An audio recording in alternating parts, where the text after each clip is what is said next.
Today is going to be a really simple and short video, and I'm excited to bring to you the Spanish Moss bass by Of the Trees. This one was like really fun to make because it kind of pushed me to go a little deeper because it's such an intricate bass sound. And let's listen to it one more time.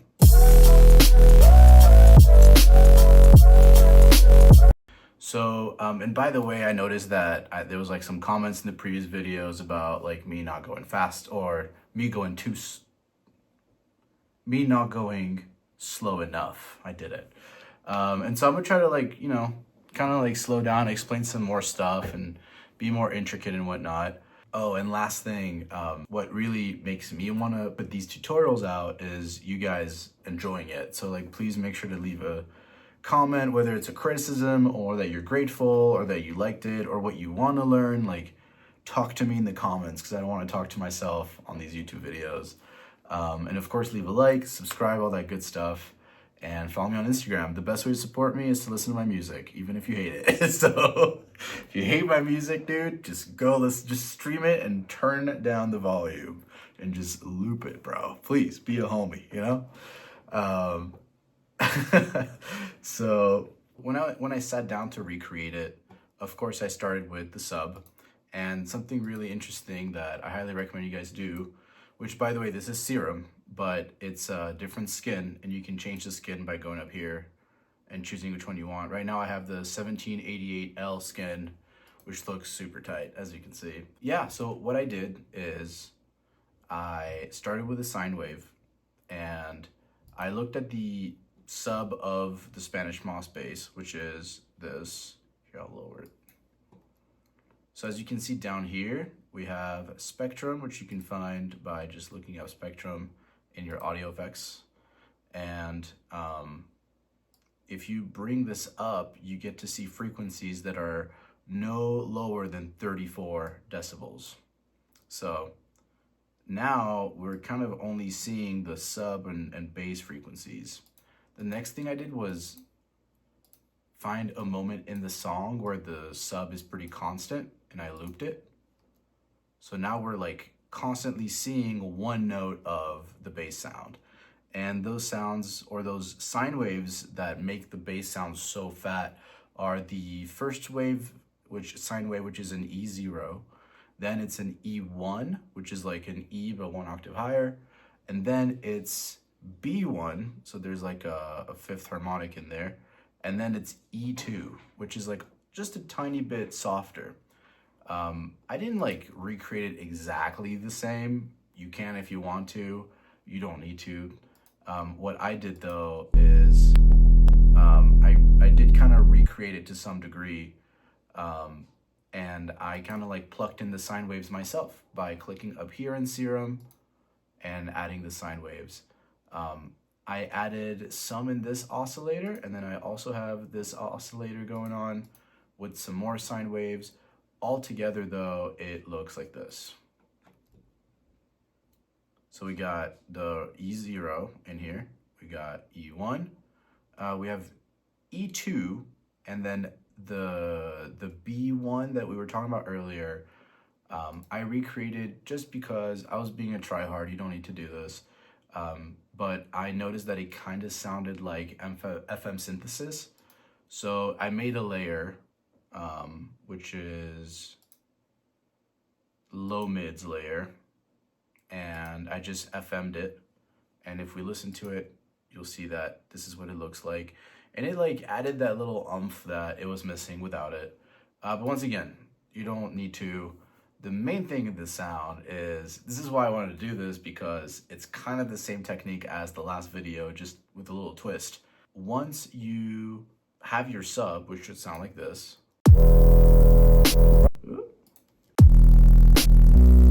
Let me remove like all the layers. So right now you're only hearing kick and snare that I made, which is this one. And then you're hearing the sub. That's it. That's already, sounds great. Super fat.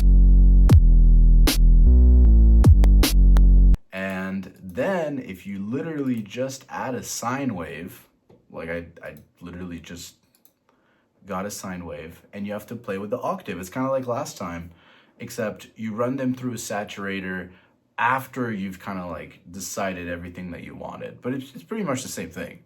So here's the sine wave, and I made this sine wave really, really wide on a oscilloscope or any kind of tool you use to like view the panning of frequencies. It should look like a 0. Let's see if it does.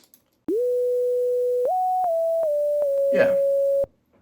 And so you can make it way wider to where it's like a full 0. On Instagram, I have like a reel that explains how to like make the super widest, fattest sounds and have them be monocompatible.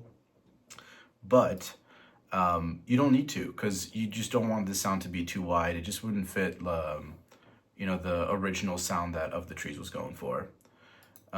So the way you do that, because I'm sure y'all want to know, is once again, you just get 2 sine waves, sine wave 1, sine wave 2.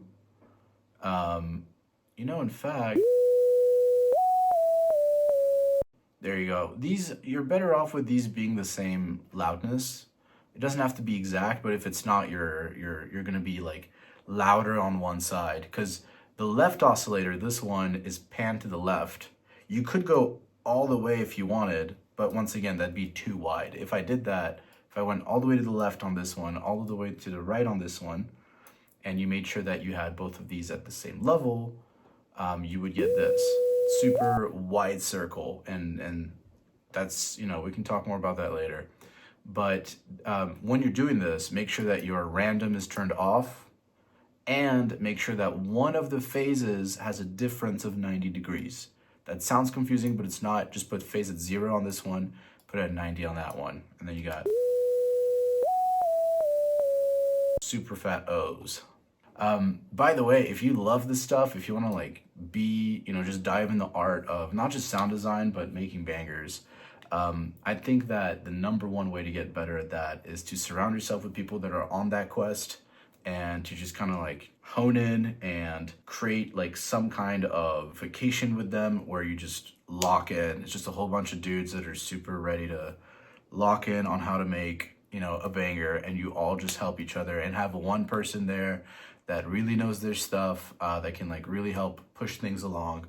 And that's the fastest way you can learn. You know, if you kind of just like go to your day job, then you come home, you do like an hour every day, it's not going to be as huge of a growth spurt as if you just go with 5-6 other producers, you rent out an Airbnb, and you just grind. Like you go in and like, you're like, I'm going to make 3 bangers, and everyone's going to help each other. So if you do like that, my friends and I do that, you're more than welcome to join us. Just fill out the Google form in the description.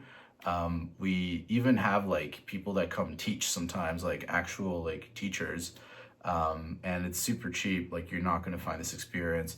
But you can definitely find your own friends, you know, and do that yourself. So it's kind of whatever works for you.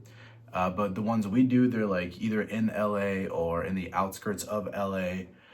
So if that's close to you, then you really should fill out that form. So you take the super fat sine wave with the cool sub we made, and you run it through a saturator. Yay! It's the same thing pretty much. And that's like, I'd say 80% of the sound, at least. It's probably more. But I wanted to nerd out, and when I was listening to the song, I heard a little sizzle on the top, and so I added a few things that are like hardly necessary, and the oomph in the low mids that you don't really need. But here's what it sounds. I'm gonna take Of the Trees and I'm gonna high pass it to where you're only hearing this.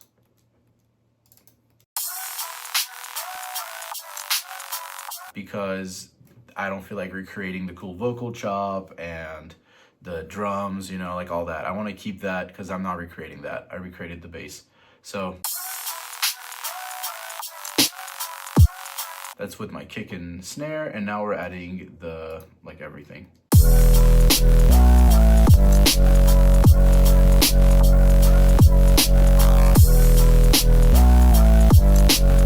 Aw, dude. So the last thing I would say is you want to make sure you hit the right notes. I kind of just do it by ear, like I'll play with the notes until I find the one that sounds right. You don't have to do that. You can look at the frequency chart and kind of like look at where the highest sine waves are, and I'll tell you like E and then B and then A. But I think it's just easier to do it by ear. It's whatever works for you, you know? But the other aspect is the glide. You want to make sure that you're adding a glide in there. And you can do that by, I didn't add it, so I guess not. Yeah, I think I added it in this sine wave. Yeah, there you go. So if you click this, every note glides to the next one no matter what. And I set the gliding at 61 milliseconds. So that's why it sounds like. Kind of like glides to the next note. So once again, all together.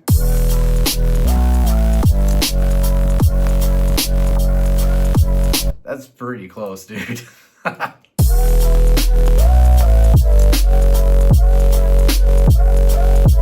His sounds like a little more compact. I think it's because of the mix and like, you know, he's like compressing it all, like it's all original and mastered and compressed together. This is like you're like re-adding the sub and all that, so it's not going to sound as clean. That's pretty close. All right, well, I'll see you guys next time. We'll have tons of videos this year. It's going to happen. I'm sorry it took so long. I've actually been moving to the mountains, so that's been happening, but I'm like a whole lot more free now, and I just want to make bangers. So all right, see you guys next time. Peace.